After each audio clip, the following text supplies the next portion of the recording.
Namaste to all of you. Welcome to online class. Program BBM. Subject Principles of Management. Chapter Planning. Topic MBO and MBE. Presented by B. Suresh. Contents: meaning of MBO, importance of MBE, meaning of MBE, and importance of MBE. So the recent developments in the management theory is that MBO and MBE. MBO stands for management by objectives and MBE stands for management by exception. Let us discuss about the MBE and MBO in detail. First, management by objectives. It is first suggested by Peter Drucker in 1954. MBO means setting up of the goals of the employees with the help of the managers and measuring the performance with reference to those goals. So the goals will be set up in accordance with the company's policies with the consultation of both managers and as well as subordinates, and their performance will be measured with the help of those goals. Definition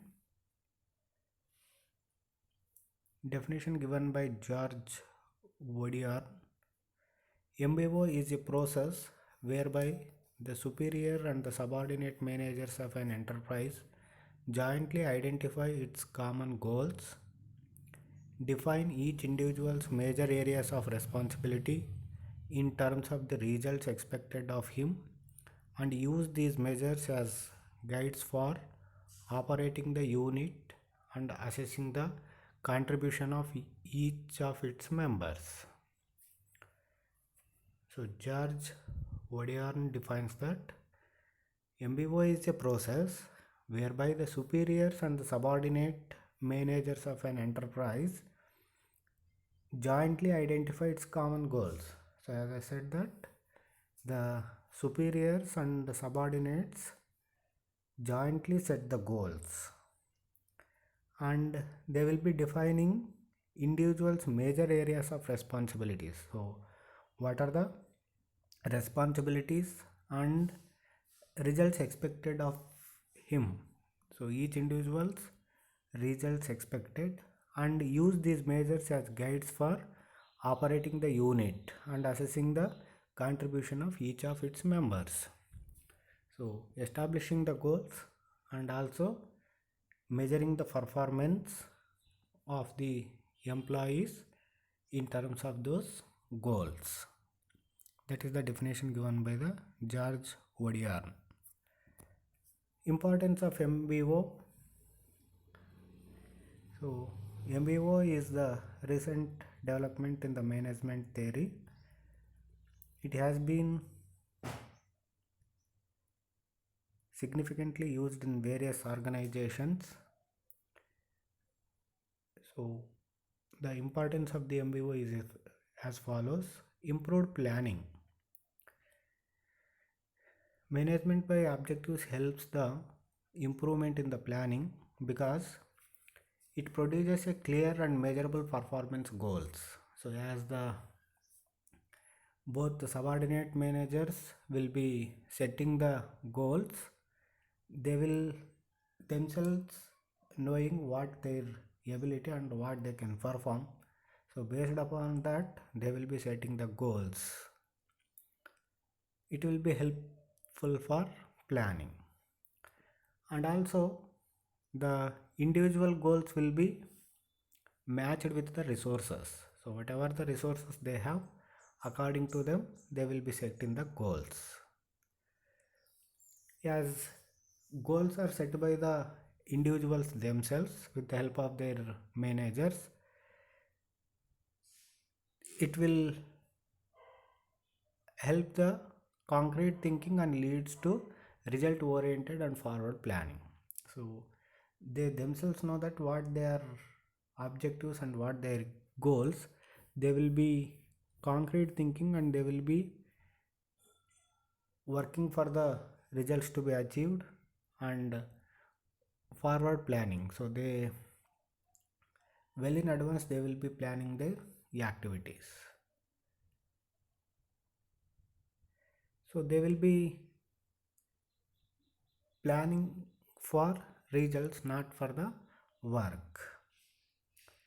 So management by objectives will be helping the improvement of the plan, as the individuals and the subordinates will be setting their goals themselves. The next one will be the teamwork. MBO results in the better communication between the superiors and subordinates. So while setting the goals of the subordinates, the superiors will be making the communication what they need to do and how it needs to be done. So everything will be clarified among the superiors and subordinates. So this will reduce the conflicts among the superiors and subordinates. The management, not only the top management, the whole management, top level, middle level, lower level, and even employees will be involved in the goal setting, and there will be integration of lower level goals with the organizational goals. That means to say, whenever there is a MBO, management by objectives, the whole organization will be working as a team, because everybody is involved in the planning and setting the objectives. That's why it contributes to the teamwork. Next, effective self-control. Management by objectives will be helping the self-control of the individuals, because goals are set by themselves. So they will be verifying their goals with their performance, the standard set for them, that leads to effective control. The management will be concentrating on the critical areas of performance. So they need to supervise each and every activity. So instead of that, as the goals are set by the individuals themselves, so they will be performing their work relating to the goals set by themselves, and the management will be only concentrating on the critical areas of the performance. Whenever there is a lack of performance, so only those areas they will be taking the care. Next, another advantage is leadership is freed from the routine tasks. So they will be concentrating their time and efforts in the enterprise main activities. They need not to look after the day-to-day activities. The other important and which are very helpful for the organization in order to achieve the long-term goals, they will be concentrating on those areas. Next benefit of the management by objectives is objective appraisal. So in the organization, every employee's performance will be measured. That will be called as a appraisal. Every employee's performance will be measured at the end of the year in order to measure how the performance of the each employee, and based on that they will be given the salaries. So as goals are set by individuals and subordinate managers themselves, it will be leading to the impartial appraisal. So management by objective leads to impartial appraisal, and employees' performance will be evaluated against the verifiable and mutually agreed criteria, because the goals are set by both subordinate managers. That's why it will be evaluated with the verifiable and mutually agreed criteria. The performance of the managers will be measured their accomplishment rather than how they spend their time in the organization. So the managers' performance will be measured by their achievement, not by the time they are spending in the organization. With the help of the MBO, the superiors does not evaluate the subordinates, so they will be evaluating their performance or the work, because the goals are already set. So according to them, the subordinate performance will be measured, not the individual worker. Another objective advantage of the MBO, management by objective, is motivation and morale. The management by objectives will be improving the motivation and morale of the employees, because it leads to better interpersonal relations among the people in the organization at all the levels, and also there will be involvement and recognition of the employees at all the levels. Managers and employees all will be involved in the goal setting and working of the organization, so that leads to greater opportunities to make personal contribution whenever all are involved in the organization.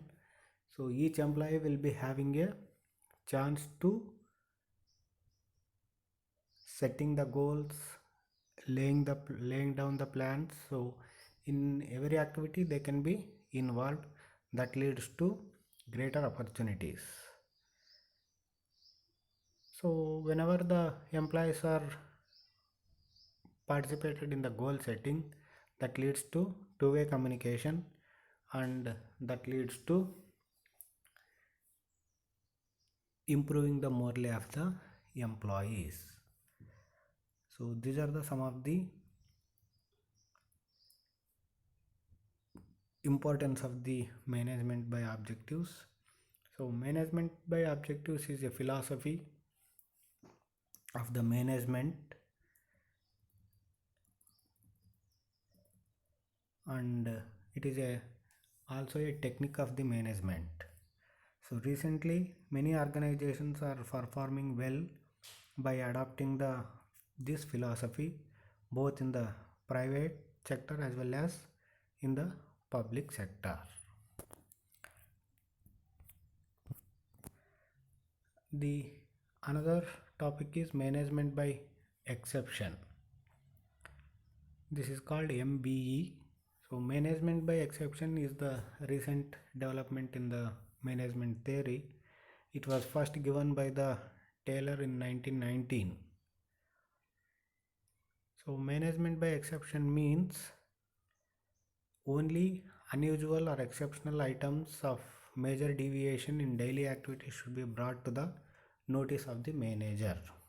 So while performing the daily activities or the routine activities, the organization should bring only the exceptional items which are deviating from the routine task.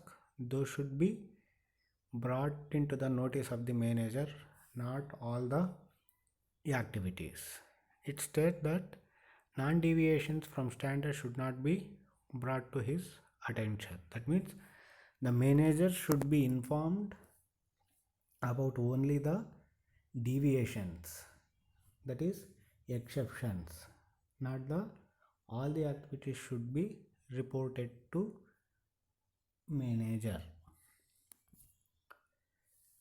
So the importance of the management by exception is as follows. The first is much of the manager's time is saved. So because the non-deviations only will be informed to the manager, and the manager will be looking after those non-deviations, and he will be saving his much time. Manager finds more time and feels comfortable to think of improvement. So each and every activity will not be monitored and supervised by the managers. Only exceptional items will be taken care of by them. So they will be having much time to think improvements over the organization. Even the subordinate